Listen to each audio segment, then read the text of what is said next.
to LOA Today. I'm Walt Thiessen. With me today is life coach and LOA teacher Joel Elston. This is your daily dose of happy. We are so happy you decided to join us today. And Joel, as I was thinking about today's topic, I was kind of reflecting on the fact that we live in an era. It's the 21st century, right? This is the internet era. This is the era of the massive information age. And in this time period, there are more and more people who are either self-proclaimed experts or they are actual experts, but people in large numbers are learning about all the different ways that dynamically people can interact with each other, whether it be on a business level, a relationship level, whatever it might be. So we've gotten, for instance, a terminology about your tribe. Like if you're trying to market your business, you want to find your tribe that would be appropriate for your business. Or if you're trying to get your own first job, and you want to find the tribe that matches what it is for the kind of passion you're bringing, or the kind of work that you want to be doing, or even if it's just who you're going to hang out with, or what are you going to do to advance your career, or maybe you want to start a business, or there's a whole range of things where the popular idea is, well, you got to find who your tribe is, and a couple interesting things go along with that. First of all, no one ever actually talks about how you find the tribe. And second of all, no one really explains what to do with the tribe you already had. So I figured we should probably delve into that a little bit to figure out, well, what do you do? We have to deal with the real world part, right? While we're dealing with this whole tribal thing. So that's and what also I love the topic because it also delves into other concepts. There's like with anything, it's perspective based, and whether something's good or bad. But there's a lot of evil that finds their tribe. That used to not find their tribe because of social media. There's, I believe, the proliferation. I can't say the word right now, but the proliferation. Thank you. Of pedophiles when they had the internet, that they're able to find each other, that they weren't able to find each other. Nazis and the extremists, and I think that a lot of people are finding their tribe in a positive way, but there's also a lot of people finding their tribe in a negative way. Again, it's a yin and yang. There's a positive and negative of most things, but for the sake of our discussion, starting out at least, the importance of finding your tribe. How do you do that? I actually posted on Facebook today one of my favorite quotes, which it sounds weird at first, but I've told you this several times. I always strive to be the poorest, the weakest, and the dumbest in the room. I love that. Yeah. And I love my tribe to be smarter, richer, and stronger than me. And if you keep finding those tribe members, you eventually get to the point where you run out of rooms. There's just no, there's very few rooms that I can be all three anymore. You know what I'm saying? Right. Yes. And that's sort of the point of a tribe. A tribe can elevate or it can lower. It can pull you down. And so finding the tribe, and also when it's necessary. Great points you made in the beginning. What do you do with that tribe that already exists? Is it, especially if it's not necessarily a positive tribe? Or at least not conducive to what you're doing anyway. That's, fitting what your goals is, your models, and your all that kind of thing. What you're striving for. And one of the great examples of that, I do a lot of work in addiction, as you know, and a lot of times addicts live and or not necessarily live, but are always around other addicts. They use together. They buy together, they do all these things together. And then when one wants to get recovery, they try to break away from that tribe. One of the biggest problems is that tribe pulls them back, because it's just the lure of that. I have a sad story. I worked with this man 2017. I really like this guy. He's a really good guy. Wanted to get off heroin really bad. Hard worker, but he was just stuck on heroin. So he goes away to treatment. He does well. And I was encouraging him to not go. He lived in a neighborhood where everybody around him, from his perspective, I'm sure not everyone, but everyone was using drugs and heroin and opiates, everyone. And it was a very dangerous part of town. And I begged him to try to find alternative living arrangements. Yeah. And he said, look, that's where my family is. I don't have the money to move forward. I gotta be strong. And he had a month and a half of solid recovery. when he got out of the when he left the treatment center, and I shook his hand and I said, I want to see you next week, and I need you to understand that environment. Just going back to a dangerous environment. I never saw him again, Oh, and that's a place where his tribe, he was so enmeshed with that, it just pulled him back down. hmm. And the horrors of that are, I'll never forget that. Great guy. I just really liked his energy. He was always so nice to me, and we came from very different backgrounds. But he was, and I had him where we needed him, and then he went back to his tribe. So Yeah. our job is to how to appropriately leave tribes that aren't good for us, and then secondarily, how do I attract, develop, and continue to grow my tribe in the direction that I want to use it for my benefit? That's the $1 million answer question here. And long before this whole conversation about tribes entered popular parlance, back when I was in my 20s, I was also leaving substances behind. And I somehow, I didn't have a coach or a therapist or anything like that. I was just kind of going on my own sense of it. But I realized I needed to leave that tribe behind that I was in. And I literally cut myself off from them. Yes. But in the process of cutting myself off, I was left with no tribe. I literally I was tribeless. I had no connections other than my immediate family, and it was not good. It led to a lot of different kinds of problems over the next 10 to 15 years, something like that. So it's a really, and I didn't know that was important at the time. I want to emphasize that part. I mean, I thought all I really had to do was separate from that, what we now call a tribe, from the people who I used to associate with, who were into that culture, and that everything would be okay. I didn't realize I needed to replace it with something else. Yes. And that's the, we're as human beings, we are meant to belong. We are, we are meant to be connected. Most people who claim they like to be isolated really don't. It's just they feel safer isolated, usually because of events of their life. But the concept of there's protection in a tribe, there's commonality. A tribe lifts you up. One of the biggest indicators in people 65 and over, depending on estimating their lifespan, who is in their tribe? Those are my words. Who are their support system? Are they married? Do they have kids? Do they have activities? That's the biggest indicator, because when you're retired and you don't have anybody, and you're sitting there watching The Price is Right all day and watching the negative news and all that, you become very, that your mentality just sort of, mood decreases and your life expectancy shortens greatly. It does. Yes. Yeah, and there's a lot of studies that really support that. And when I've had to move, probably, I'm trying to think, 4 or 5 times in my lifetime where I just had to leave and go to a new area. And one of the blessings that now that I understand is, I've been I have always been, and I remain an advocate of intense exercise. I'm in the gym every day. So I knew my tribe, no matter what city I went to, my tribe was at that gym. Yeah. And so I would just join a gym, and within, you're in a gym for a few weeks, you start recognizing people, they start talking, and then my tribe slowly develops around that. And then, when I came to Virginia, I went to work at an addiction treatment center. And then, so I met people at the gym, and I started meeting some great people that I was working with, some other therapists, some, just different people. And, so I quickly developed my tribe. And I've been in Virginia now since 2008, I believe. And this tribe is amazing. They're all over the country now, and it's grown, and I feel very supported. I have a lot of like-minded people. And I support them. They support me. It's just an amazing feeling to have that. And I can't imagine a world. One of the things that I've always been able to create a tribe. And I've always told you, I like to be around people that push me, or they pull me with them. I'm fascinated by driven people. I'm fascinated by positive people. And our friend, Dr. Ken Marks, will be on the show in a couple of weeks, I think. Next week, I think.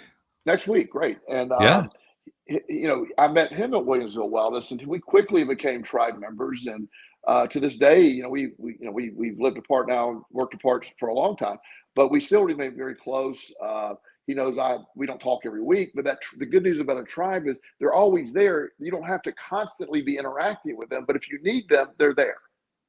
Yeah. Yeah. And I know that personally from personal experience. I had the breakup of my marriage last October, and you were among that tribe that I reached out to. And boy, was I glad to have that tribe. I mean, that really got me through the worst time of my life. So that was vital. It also revealed to me, and it was something actually that my ex had complained about me. She complained I didn't have enough local friends. Almost all my friends were online.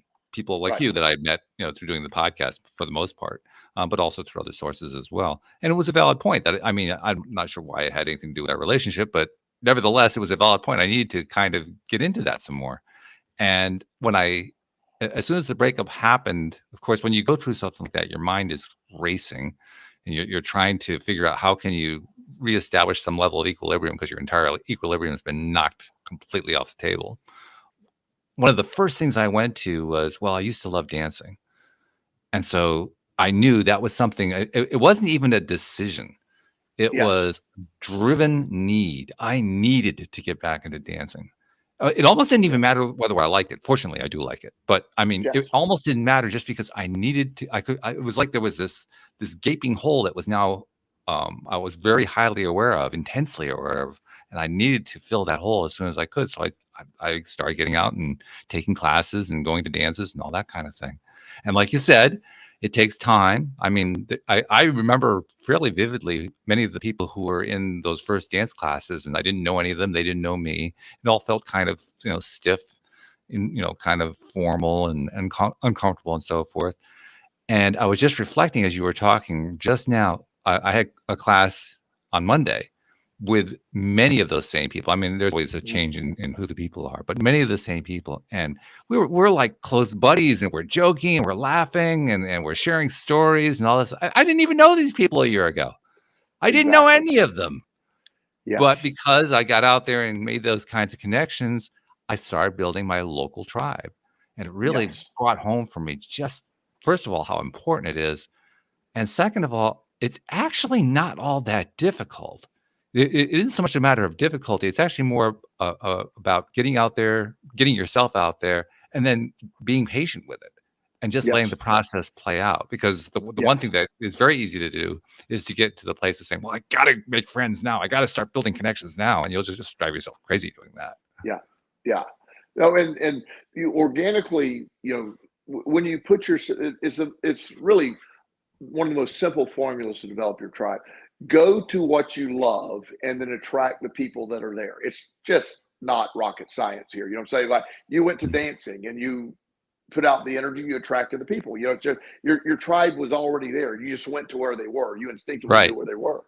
Yeah. And they're always supportive. I think I've shared on the show and a lot of people find this very odd. But the morning that I found out at 6 a.m., my son had died the night before. At 9 a.m., I was at the gym because that's where my tribe was. That's what I needed.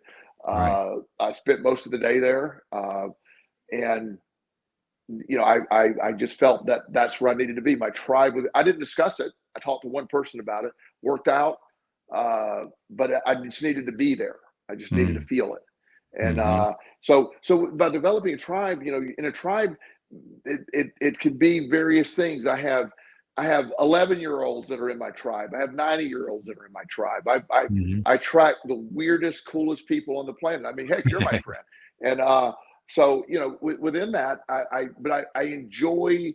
It isn't just one group of people that I enjoy.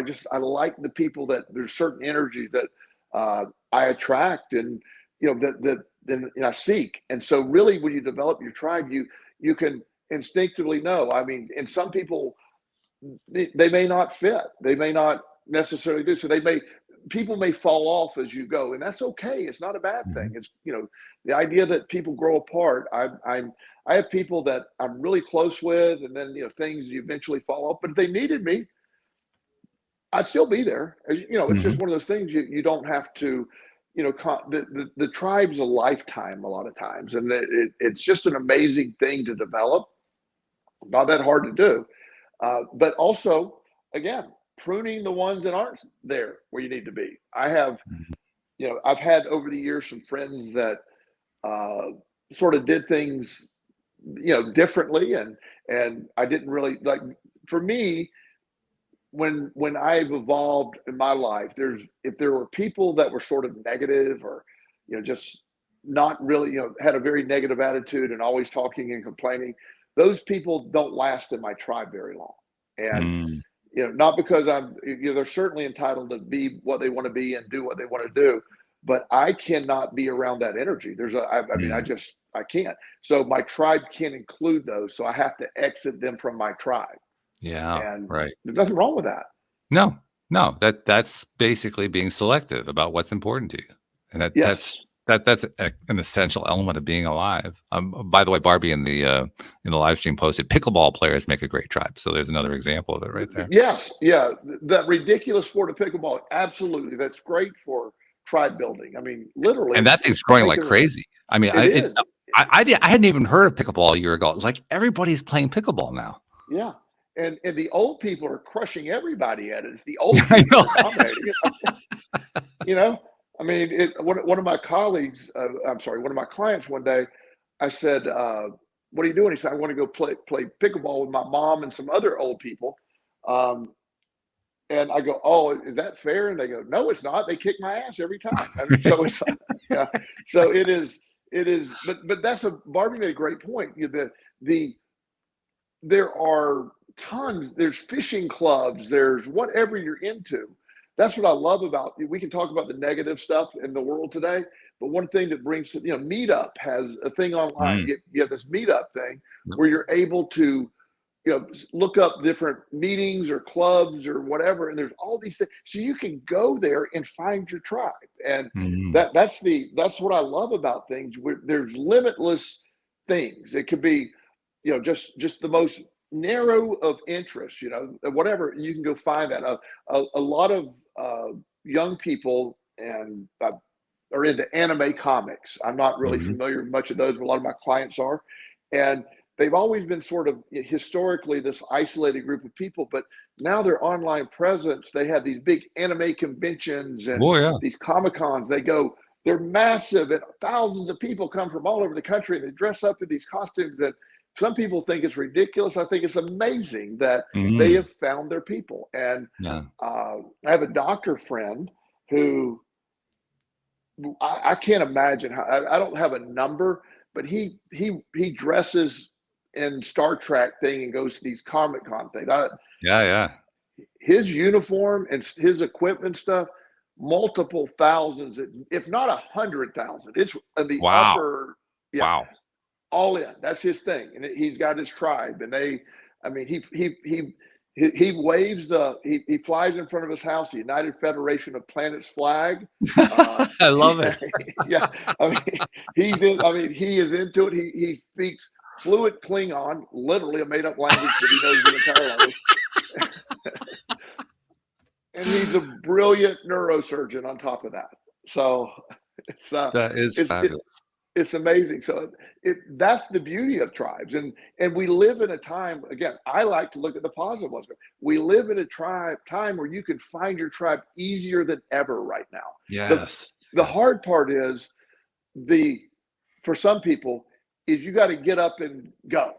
You at some point there's an effort. You need to make an effort to go do that. A lot of people think the tribe is often going to come to you. I'm not saying that couldn't take place. But most of the time, you need to get out and make an effort to go to and find and collect your tribe.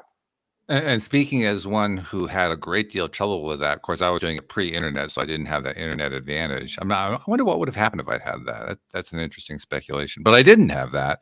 And I know that for myself, if I were to kind of analyze what it would have taken and what was holding me back, was I didn't know what they were. I couldn't figure out what my tribe was. I didn't have any sense of what my passion was. And I wasn't allowing myself to kind of explore that question in any way, because then I might actually find out And once you Yes. find out, now all of a sudden you just eliminated an excuse. Yes. Yes. Well, exactly. And that's to me, like my law of attraction tribe, one of the things that I found, when I realized when I first started in my private practice, and I had to be very careful with my law of attraction talk. I Mm, didn't want to run people off. People are saying you're crazy. I would incorporate the concepts and not name them. You know what I mean? They'd be like, hmm. oh, I Yeah, like that sure. idea. Right. But as time went on, and I became developed a voice and whatever, I unabashedly discuss my law of attraction beliefs. It is my fundamental belief system, and Hmm. I have no problem sharing that. I actually have started getting been happening over the last several years. I'm getting clients that just want to do law of attraction coaching. That's it. And Wow. that was something that I would always use the law of attraction, but I very seldom had somebody come to me with that. So Yeah. my law of attraction crowd, where you're able to find likeness in that. And once I know who you are, then all I have to do is use the law of attraction scale. Are you a secret person? Hmm. Are you a Abraham Hicks person? Hmm. Are you Seth Speaks? I mean, Yep. somewhere on that scale, Yeah. so Right. Neville you know, Goddard, whatever. Yeah. Neville Goddard, all that stuff. And so I can, when I ask you about not you, but people about their understanding of the law of attraction, who they're into, I can tell you where they're at and what they think. And that's cool. It is If cool. somebody tells me they love Mike Dooley introduced them to the law of attraction, Yeah. I know their whole belief system. I know Right. what works. Yeah, absolutely. Yeah. And I think that's really fabulous. In fact, I'm thinking back now. I started the podcast. Actually, the 11th anniversary is next week. It's going to be on the day that Ken joins us. That's going to be the 11th anniversary of the show. But 11 years ago, in 2012, I started the show. I interviewed you. You were my 12th episode. So I think I interviewed you in December of 2012. My third episode was my first interview. My first two was with my wife, and then also with my brother and my sister-in-law. And then the third episode, I had my first interview, and she used a word I never heard before. That word was woo woo. And she uses it in the middle of the podcast, and I'm sitting here thinking, I have no idea what that means. But I have to sound somewhat knowledgeable, so I kind of played Sure. along like I knew what it was, and I had to ask later on, like, what the hell is woo woo? Yes. But I also learned how there is, or there was anyway, a kind of a stereotype against it. There was a sort of an energetic rejection of it. Well, if it's too woo woo, we can't really bring it up in polite conversation and that kind of thing. Sure.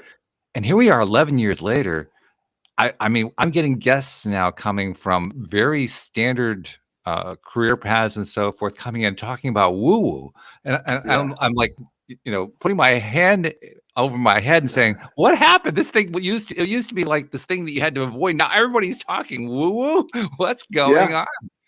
Which I love because the evolution of it, and people become emboldened. And when I first did this, I had most of my friends growing up in the town I grew up in were very standard Southern Baptist Christians, and Hmm. this stuff is not good to them a lot of Right. times. And Right. so I had to walk around that a little bit. You know what I'm saying? And then uh, and I was worried about who would think what or whatever. And then, and also society has changed and there's more acceptance of different beliefs. But also as my career has advanced and become who I am, I no longer worry anything about what people think. That's Mm.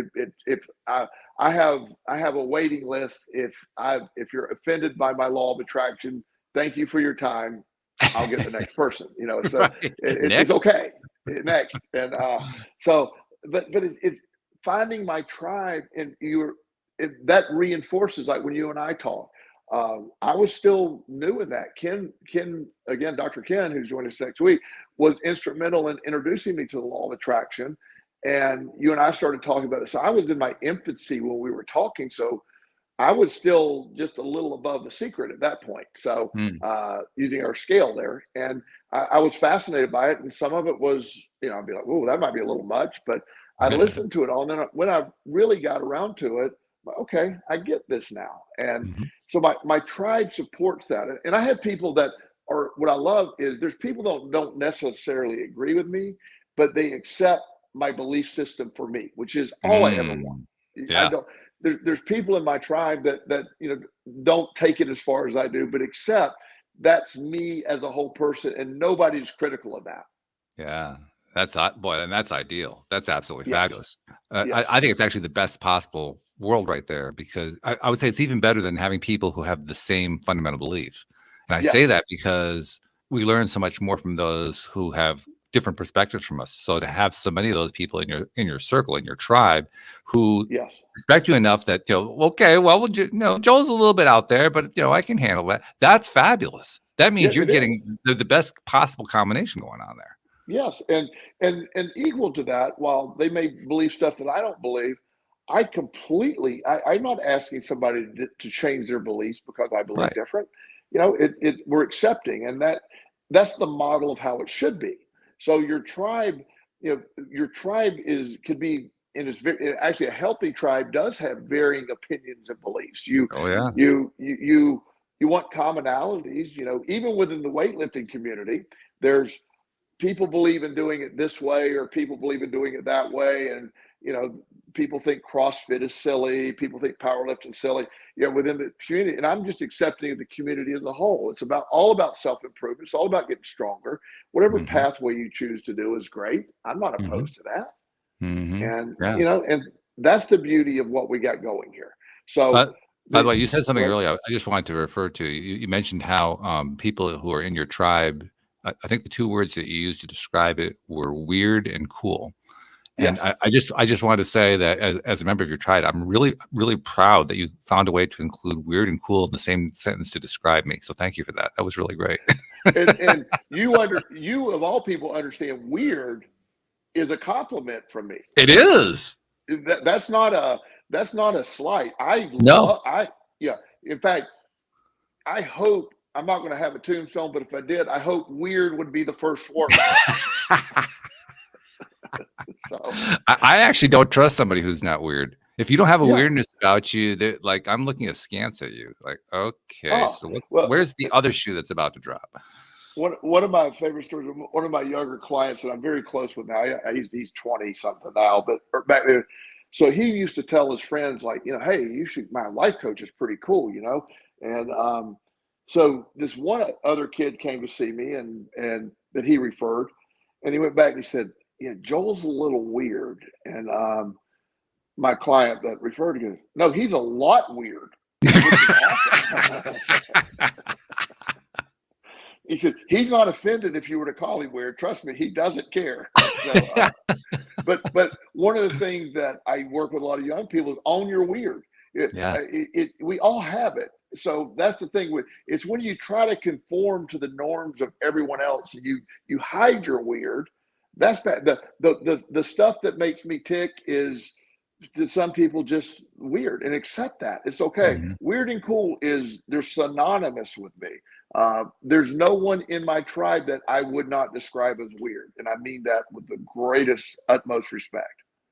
I like that. I like that a lot. I'll even take that a step further and say that when you look at members of your own tribe, the ones that you like having in there and the ones you're not so happy about and everybody in between, if you're looking at each one of them and seeing them in a way that is uncomfortable to you, that's actually a good thing.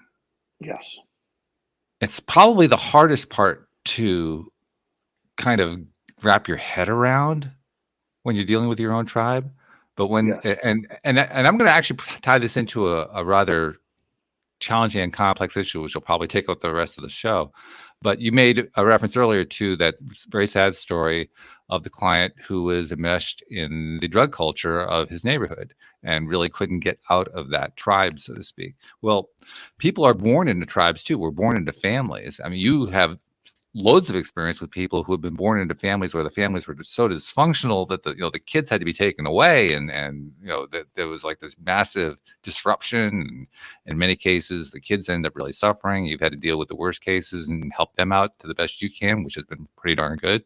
But nevertheless, there are many, many people who deal with tribe members that they really can't get away from.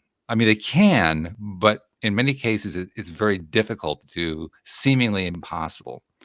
And Yes. when you're faced with that, the idea of trying to reshape your tribe can be challenging, bordering on devastating, Yes. because you have that blood connection. How the heck do you deal with that blood connection?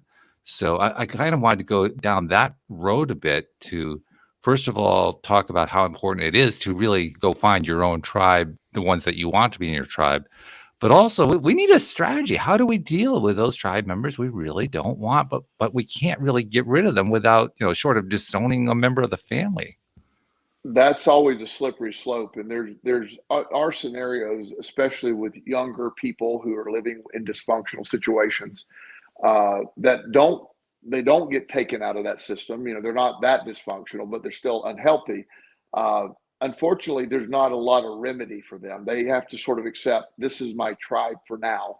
And there's not, if you're 13 and you're in an unhealthy environment again, but not qualifying to have you removed from the home, you don't have a lot of options at 13 except to deal with what you got. Right. So there are those scenarios there that you can't, there's not a logical way out. As you get older, and you're able to trust that concept that, wait a minute, my tribe is, I get to choose who that is.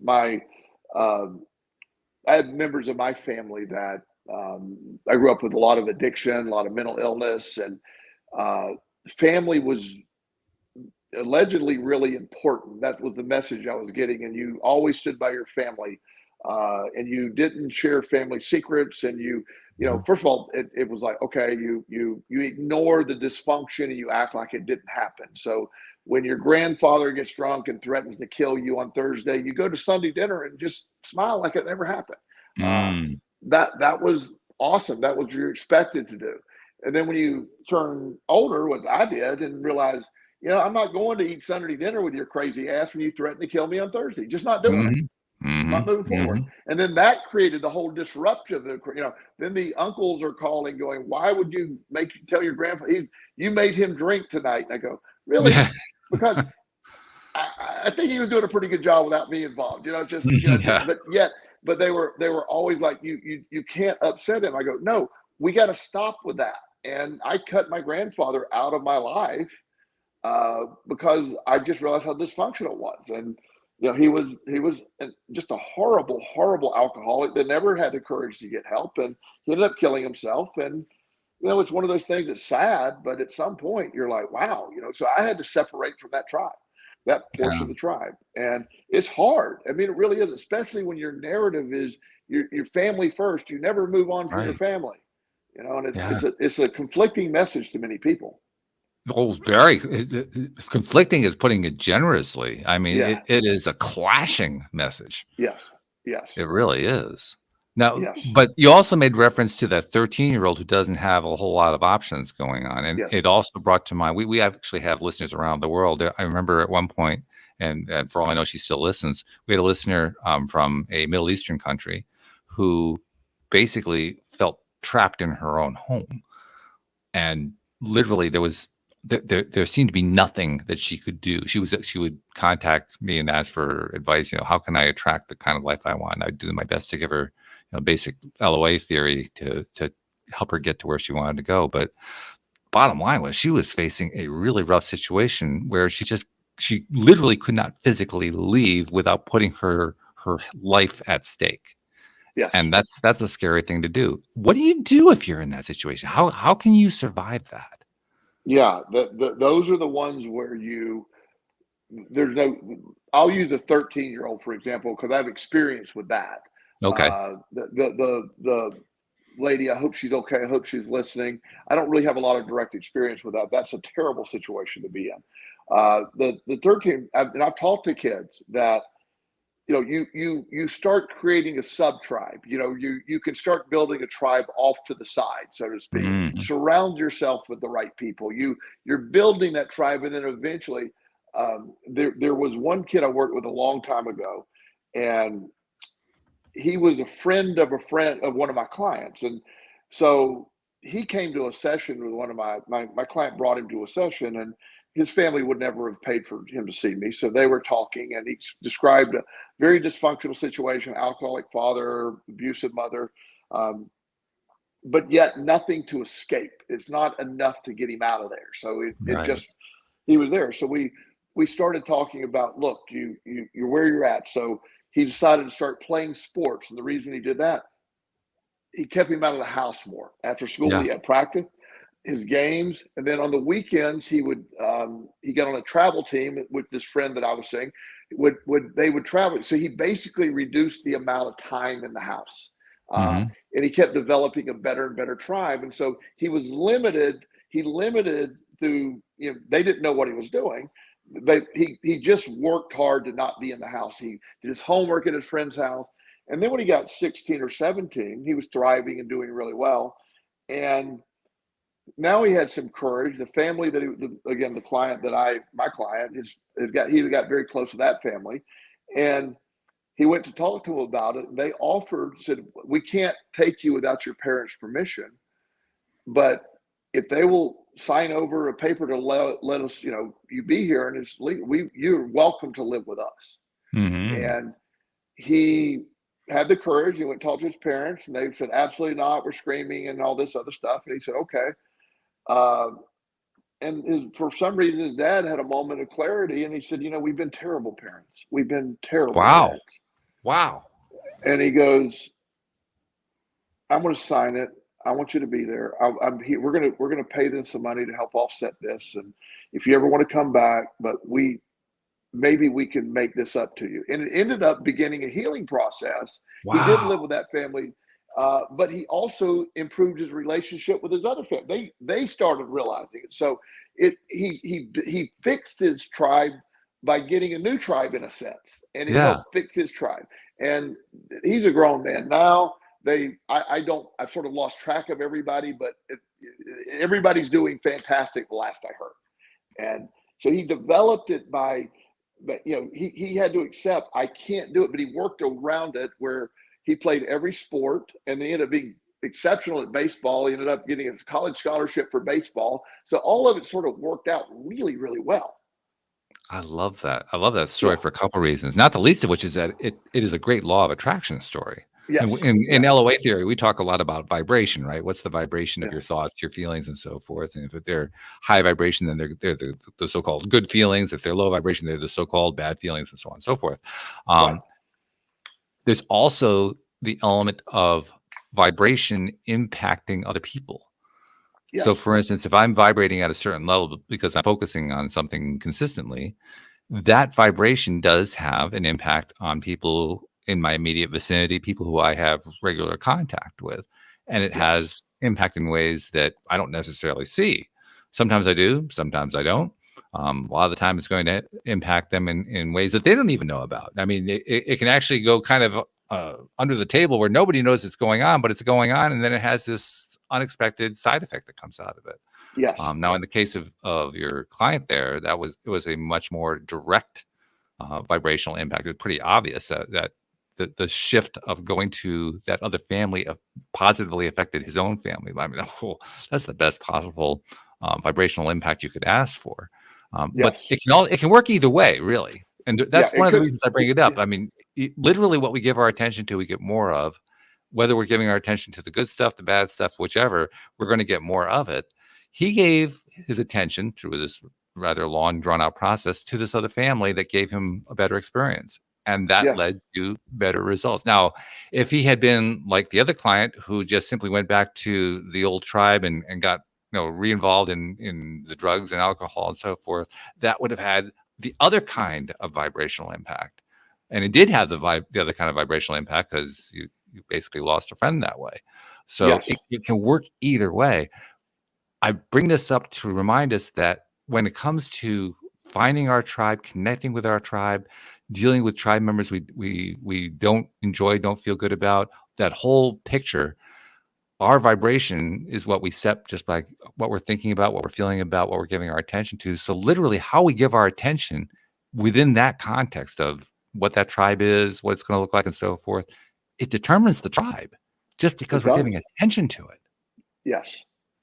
And that, and I love the point you made, and when as this story was unfolding, as this young man, when he talked to me about, he said, what would happen if I went to my parents and asked if I could just live there, since I'm basically doing that anyway, Mhm. uh, and it's been a good environment for me. And to be honest with you, I never considered the fact that I thought it was going to, I think maybe the parents would have said, okay, whatever, just get out of here, whatever. But I didn't even filter in that the dad that might have been what the dad needed to see, that my Yeah. own son, who we've been horrible parents to, decided he attracted another family and is leaving our family, was a catalyst to them to get their life together and Yeah. improve it. I didn't even see that coming. So that was like, wow, that was a twist. But it was because he wasn't focusing on the negative of his family. He was focusing on the positive of this other family and what they brought to the table. And everybody benefited in the end by the move. Yeah. And that we often call that the ripple effect. Yes. We put out a vibrational impact on our own lives, and then it ripples over to someone else's life, and they have a similar kind of vibrational experience. Absolutely, which is amazing to me. And it's the unintended, we set a direction, we seek our tribe, we do that. But some of the ripple effect that comes from that is amazing when you look at, while the people that are affected, the people that you have no intention are going to be affected. It's just, I love how all of this blends together. It just all comes together. And as you're saying, it isn't always the right way. It can go the other way. It can, you can fall back into the old tribe, the habit of the old tribe, the habit of everything that goes along with it, and it might not end well. It doesn't always work out. But it always works out when you understand how to use this power, where to go with it. It's just constantly collecting the tribe that fits you best and where to go get it. Your like-minded people. If somebody is, as I said, my tribe does not include negative, doubting, people that are just always complaining about everything. Mhm. I have very little patience for that. It's one thing that I just, I'm sorry you feel that way, but I can't do this, and I Yeah. move on. Well, and for very good reason. I know we both have similar views about this thing, because I've experienced the exact same thing in my own life. There have been people I've literally just cut off from connection simply because I knew they had that negative orientation, and I knew from experience, if I hung out around that, I was going to get more of what they were dishing out, whether from Yes. them or from somebody else. It didn't even make any difference. Just being around that was going to have that impact, and I didn't want to have the impact. No, I didn't want that. I'd been there. I'd done that. I'd gotten the T-shirt. Why would I want to stay in that terrible place? well, of course, and that's the thing. When you seek your tribe, you're seeking using the law of attraction and the concept of seeking your tribe.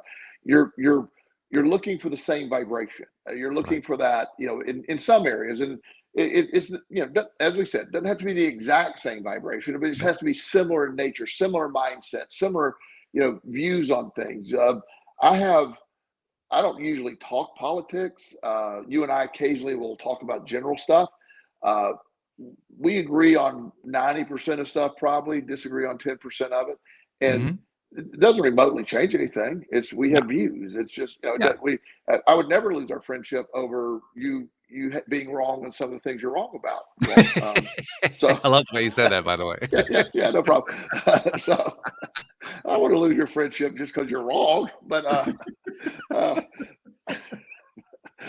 but you think about it, and the tribe is the point. I always point out the journey is our life, and one Mm. of the integral pieces of the journey is the tribe you develop along the way. Mm. The tribe I've never even mentally connected the two until tonight. The tribe is part of the journey. You're Yeah. collecting your tribe on this journey. And some of these Yeah. people are going to be on the journey for a little while. Some of them are going to be on the long haul, but you have this tribe on this journey, and it's such an amazing feeling. It really is. In fact, you just cued something in my mind that I hadn't thought about. You can build some tribe, lose contact with tribe, and then reconnect much later, which is exactly what I experienced in the dance community, because I was Exactly. absent. I was absent from that dance community for over 20 years. And Yes. now that I'm getting back into it, most of the people who I'm meeting now are different from the ones that I knew, but I occasionally connect with somebody that I did know in the old days. And Yes. they're great conversations. Like, wow, we haven't connected in so long, and we're chatting about this. And have you? I see this person all the time. Oh, wow, I can't remember the last time I saw that person.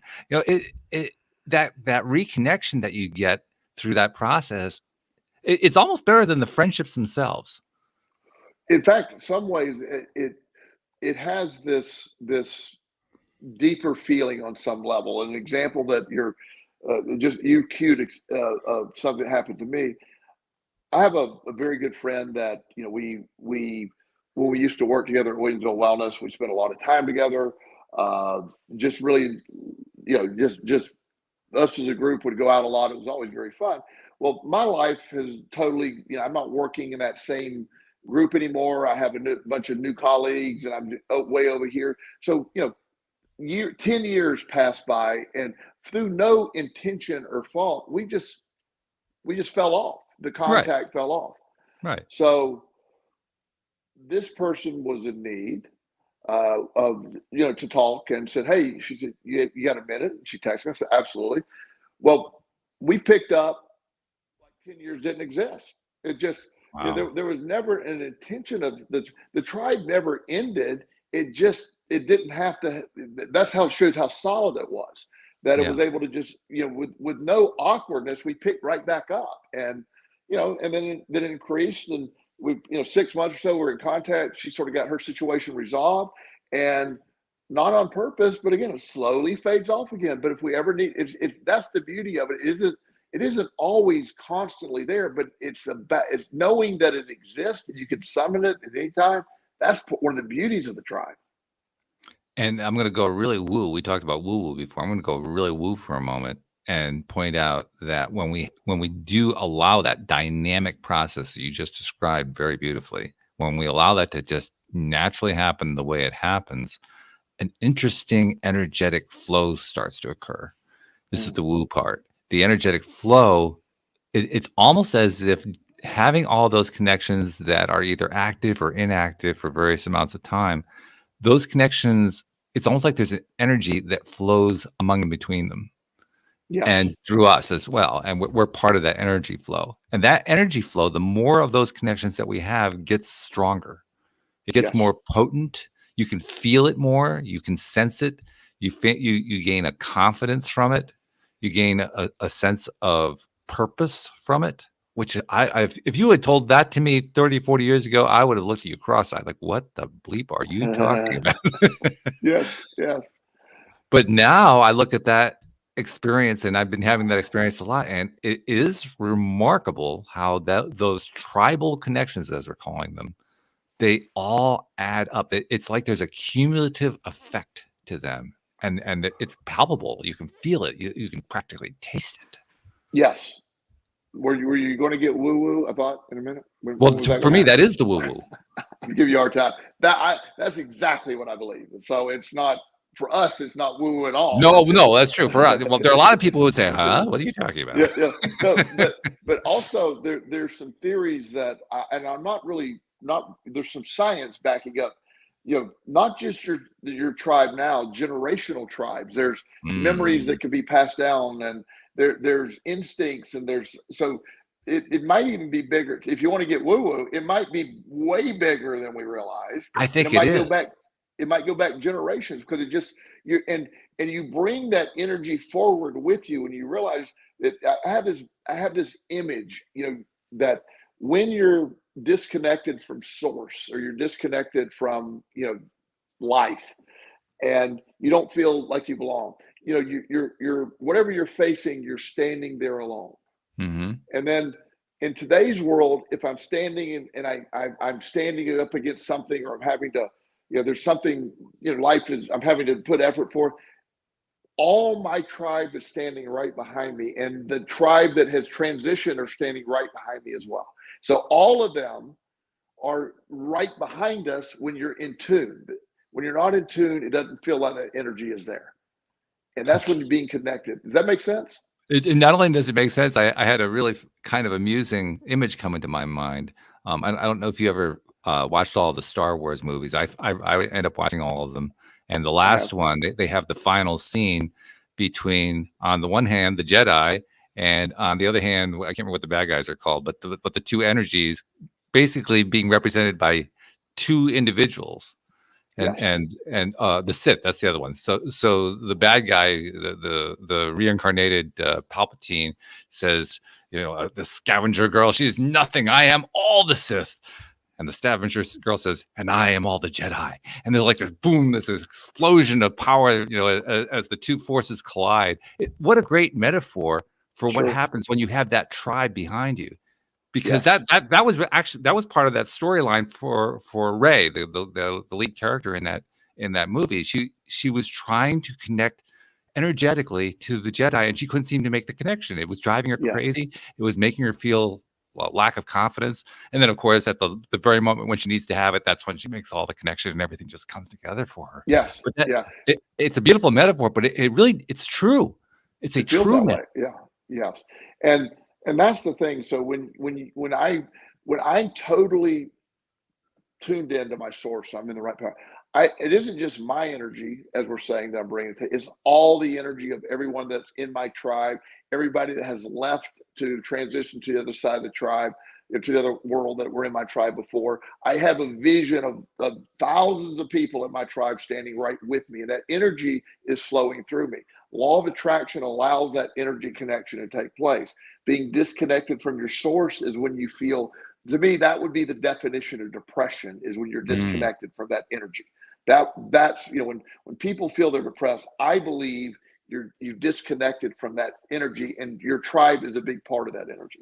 Great point. That is a great definition for the word depression. There are a lot of ways Yes. that we've tried to discuss it over the years, but really it's disconnection, not just from source, but from your tribe. Yes, and I always do the disclaimer because I don't want to trigger anyone. Depression is real. It can be chemically a cause as well. So I'm not suggesting that all depression is based on disconnection. I'm just saying it is a cause of depression for some people. Mm. When you're disconnected, it doesn't necessarily. But I have never, to be fair, I've never met anybody who was depressed that felt they were connected. Yeah. Well, and it makes sense. Yeah. Because when you're Yeah. feeling depressed, you do feel disconnected. You do Yes. feel like you're all alone in the world, and the world is against you. Yeah. I don't ever feel alone, and that energy, I can it's I can feel that energy, and it's there. If I very seldom, I don't get low anymore, but if there is a moment of negativity, or there's something that, a couple Saturdays ago, I had food poisoning. Oof. So yeah, for about 3 hours, I felt pretty disconnected for Yeah. different reasons. And and I was just saying, oh my, I've caught myself going, I never get sick. So I have this food poisoning, and I'm waiting for the event, once my body Purge. decides to, the purge, but it really was saying, you're going to enjoy the feeling before we purge. Just hang on. So you can't leave the house, you can't go to bed, so you just have to sit there going, fire away when ready. And, so, but there's a moment where when it feels really bad, you're sweaty and it's gross and all that, and I was sweating, and I was like, for a moment I was like, oh my God, why am I going through this? And I laugh at that. It's like immediately my energy wouldn't let me say, look, you ate some bad food. Let's not overreact. You ate some bad. Don't worry. It's going to be in about an hour later. It was not good, but it was gone. Yeah, you're past the worst part and improving. Yeah, improving. And but I just found that energy amazing. That even when I can have that moment, it's like, and I believe that's the energy of my tribe, and maybe it's the tribe that has transitioned, but it's almost like it won't let me go too low, even when something like that. It's just like, you're overreacting. You're about to throw up and poop. That's all that's about to happen. That's it. Yeah. Well, that energy, that tribal connection, that familial connection, generational connection, I think it's probably one of the best explanations that I've ever heard for why it is that each generation seems to know more than the previous one. Yes. Because I always worried about how does that happen? You know, Yes. like what was it? I think it was the millennial generation when they were coming in, and everybody was marveling at how they, they could just learn computers through their fingertips. They could just sit down and just start using it. And adults to that point, it was a real tough thing for most people to do. Sure. And here the kids are just kind of doing it. Well, how do they do it? And to a certain extent, they did it by teaching each other. But I think there was a piece of it where they were just drawing from the global connection, so to speak, from Yes. the racial connection, if you will. I have literally seen a 3-year-old pick up a tablet, the very first tablet, just start using a tablet. Bizarre. Mm-hmm. Just start using a tablet, like pretty well. Yeah. It's like, where did that come from? It's one of those amazing things that when you see it happen, you say, how did that happen? And yet it's just happening. It's right in front of you, and you marvel at it, and you recognize it's bigger than anything that you ever knew before. So it's pretty cool stuff. Well, when a newborn baby is born, and it's automatically drawn to the mother and the connection and the feeding and the mom's energy's connected. This is it's instinctive. When a baby elephant's born, it starts walking right away. It's like, well, what was going on inside there where they learned to do that? I mean, it's just there wasn't any walking going on inside the mom, and also it plopped out and starts walking. So it's pre-programmed, it's generational, it's just automatic, instinctive. I saw a puppy the other day, and there was a snake and the puppy never had seen a snake before. And instinctively jumped away from the snake. This puppy is not jumping away from anything, but instinctively backed away from that snake. How did that puppy know the snake was dangerous? Yeah. I mean, that was, if something had to tell that puppy that snake was dangerous. And he didn't have to learn by getting bit. There was nothing. Trust me, nothing else was dangerous to the puppy because he was all over the place. That snake was dangerous. Well, and science has long taken the position of it being an instinct, something built in to the animal. And interestingly enough, science never does a whole lot in terms of saying that humans are instinctual. Lately, the science has gotten a little bit more in that direction. But I think that's really science's way of trying to say there is a large connection. There's a large database, so to speak, that's being drawn upon. There are a lot of scientists who would probably resist that idea, but I think that's ultimately what it adds up to. I agree. And it explains an awful lot. It explains so many things. I mean, whether we can talk about in 3 minutes, but it explains a whole lot about stuff that goes on in human life that is otherwise incomprehensible. Yes. Well, it goes so deep, and that's the thing where, stuff is handed down, and some of it is, you call it instinct, but that instinct was developed and handed down. It's preloaded. It's like when you buy a computer with the preloaded stuff already on it. There's certain things, the brain, as you're forming in the body, the mom's heartbeat is beating for the baby, right? Heart's developing. So the moment that the disconnection is made, that heart is now having to work on its own. Right. It isn't like somebody has to say, okay, now baby, start beating your own heart, start digesting your own food, start breathing your own air. It happens. It's just built in the programming. And it happens the same way every time. And, and a beautiful baby, which is not true. They're not beautiful. They're really ugly when they're born. Don't buy that. They're not beautiful. They're really not. So that is. I'll just say that beauty is in the eye of the beholder, and I think that reinforces that program, because that mom really looks at that wad of goo and thinks that's pretty. It's not. Oh, perspective! Thou art a wonderful God. well, and if there are any complaints, please send your complaints to Walt at LA. Thank you, I appreciate that. Yeah. Yes, I'll make sure Joel gets them. But it, all kidding aside, this is a great topic, and I think tribal connection and the law of attraction have stuff connected that I've never really thought about until this topic tonight. Yeah. I'm really glad you brought it up because it made me think, and I like to think of things differently. And it's the tribe and your journey have a connection that I never really put together before this evening. So I appreciate the topic.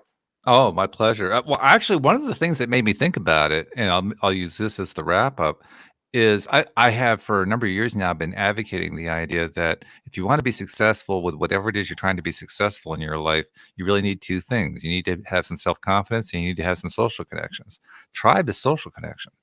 That's really what Yes. tribe is all about, so it's Yes. one half of that equation. So when I Yes. thought of it, I said, well, it makes perfect sense. You've got to have tribe if you want to succeed with whatever it is you're trying to succeed with.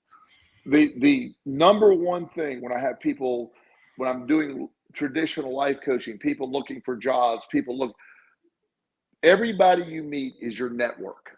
And the most efficient way to get a job is to have a big network and let the network know you're looking for work. Oh, instantaneous. Far greater than any job search you can do. So your network is very valuable. Network is another connection concept. Networks can be part of your tribe. Your tribe is safety.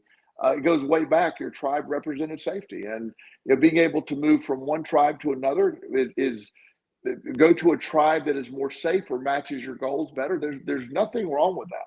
The lost in our topic, and we touched on it briefly, but leaving unhealthy tribes is a good thing. It's not always possible, but whenever possible, if you can leave a tribe that you know is not good for you, leave the tribe. But don't just sit there isolated. Find your new tribe. Yeah, that's a great way to wrap it up. Thank you for bringing that in, because that really, I think, is the best message we can leave people with. So yeah, good stuff, Joel. As usual, we went down a rabbit hole and we found a rabbit. This is really good. I like this. Yeah, I loved it. Thank you. I had no idea what the topic was until about 1 minute before the show. So I love that. Well, that's par for the course with us, though. I mean, that's really what we do. Yes. So thank you very much. Thank you to our podcast listeners everywhere. We will see you all next time here on LOA Today. Goodbye, everybody.